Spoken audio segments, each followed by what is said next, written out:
Մենք տեսնում ենք, որ Մերձավոր Արևելքում շարունակում են հետաքրքիր իրադարձություններ զարգանալ, մասնավորապես Իրանի Իսլամական Հանրապետությունը եւ Օմանը գտնում են բանակցությունների մեջ Հորմուզի նեղուցը համատեղ վերահսկելու համատեքստում, որը բնականաբար դուր չի գալիս թե Միացյալ Նահանգներին եւ թե Իսրայելին, բայց մենք տեսնում ենք, որ անգամ Միացյալ Նահանգների քաղաքական establishment-ում արդեն իսկ խոսում են այն մասին եւ ավելին ընդունում են այն փաստը, որ իրենք ունեն հրթիռների դեֆիցիտ եւ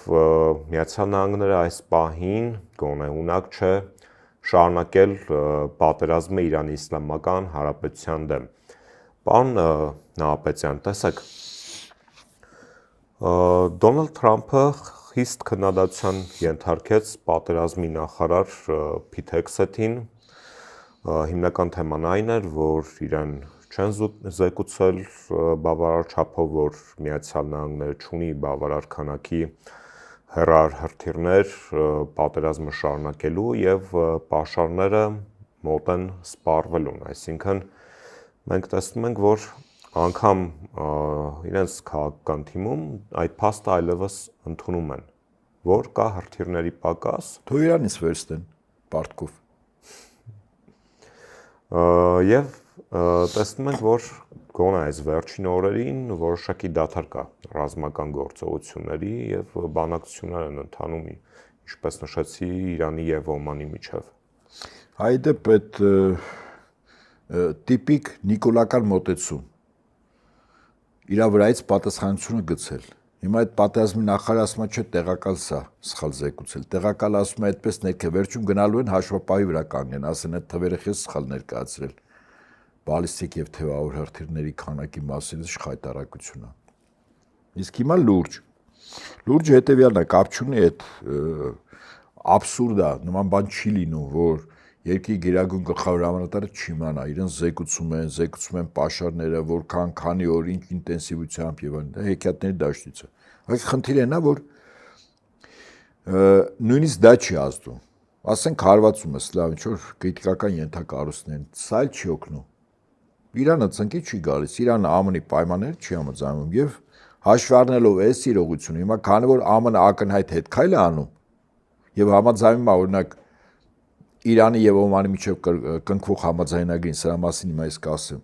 քանի որ ինքը լրությամբ համաձայն է, ինքը պետք է պատճառ բռնի, թե ինչու է համաձայն, որտեղ որտեղ չկա, եթե լիներ, իրենք քաջաբար եւս ասենք մի 10 անգամ խախտեին Իրանին։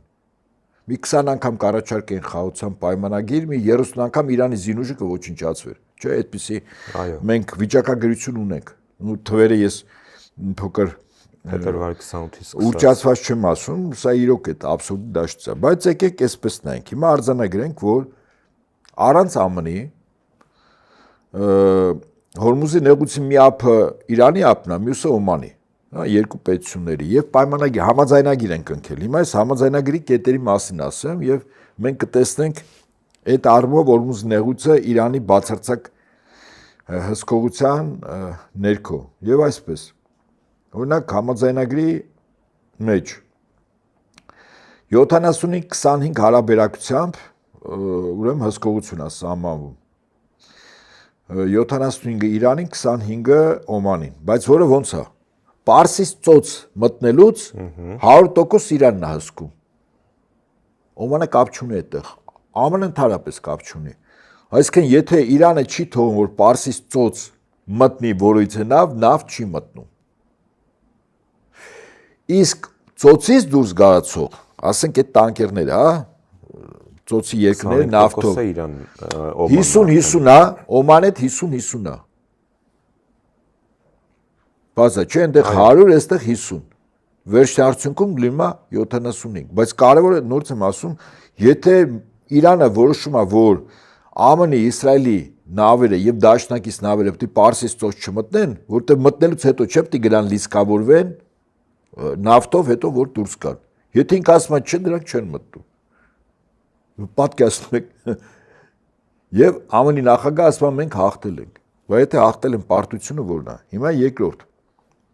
հետաքրքիր է։ Ուրեմն 60 օր հետո է դա իրականություն դառնում համաձայնագիրը։ ԱՄՆ-ի հետ ունի պայմանավորվածություն 60 օր առանց այդ արգելքների, առանց բաների, տարիֆների, գումարի հավաքելու եւ այլն, հիմա 60 օր հետո երկրորդ պայմանը 7% ուրեմն նավերը, որոնք որ նավթով լիցքարված դուրս են գալիս, գումար պիտի տրվի Իրանին։ Մինչ այդ բանակցությունները 2-ից 5% էր։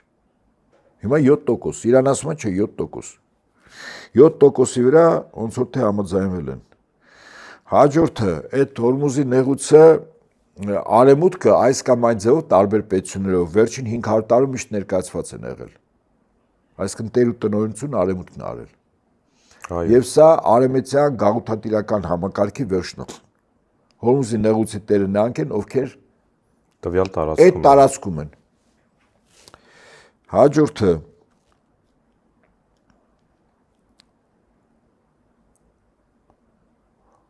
նոր ես ասեցի տնտեսական բլոկադան, եթե Իրանը որոշում է, որ Պարսից ծոց մինչև նեղուց հասնելը, որոշում է, որ նավերը պիտի չմտնեն, ինքը թույլ չի տալիս։ Այսինքն Պարսից ծոցի իրական մուտքի տեր ու տնօրենը 100% դառնում է Իրանը։ Հաջորդը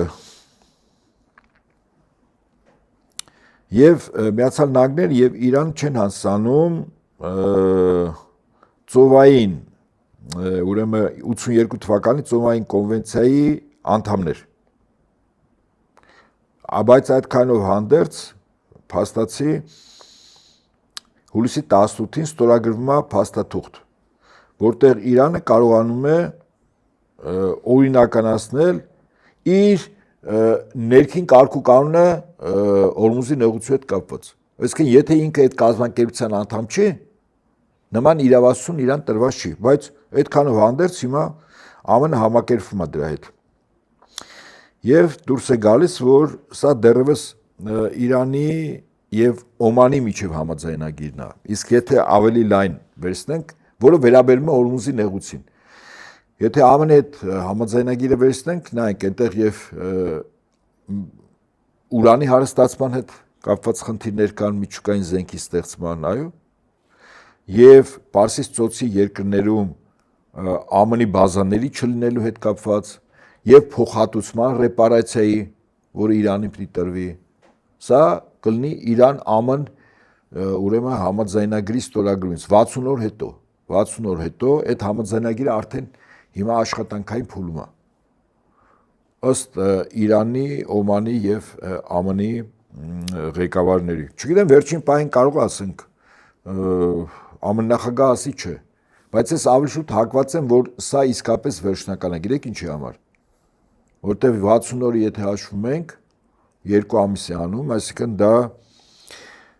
հոկտեմբերի կեսերն է։ Նոյեմբերին ԱՄՆ-ում ընտրություններ են, այսինքն ԱՄՆ նախագահը կոնգրեսի միջանկյալ ընտրություններում պիտի ներկայացնի հաջողությունը։ Իրենք հաղթել են, Իրանին ստիպել են եւ Իրանը ստիպված ստորագրել է մի փաստաթուղթ, որը բացարձակապես սպասարկում է միայն ԱՄՆ-ի ազգային պետական շահերը։ Դե հիմա Տրամփն է թող ասել, ինչպես ասում են։ Իրանն էլ այդպես գլխով կանիկ ասի այո, բայց դա ակնհայտ է, չէ՞ միայն նորից եմ ասում Իրանի եւ Օմանի միջև կնքված համաձայնագիրը, որ արդեն ստորագրվել է։ Սա ակնհայտ է, չէ՞ որ Հորմուզի տեր ու տնօրեն 75%-ով Իրանն է, 25%-ով Օմանը, իսկ ուր է ԱՄՆ-ը չկա։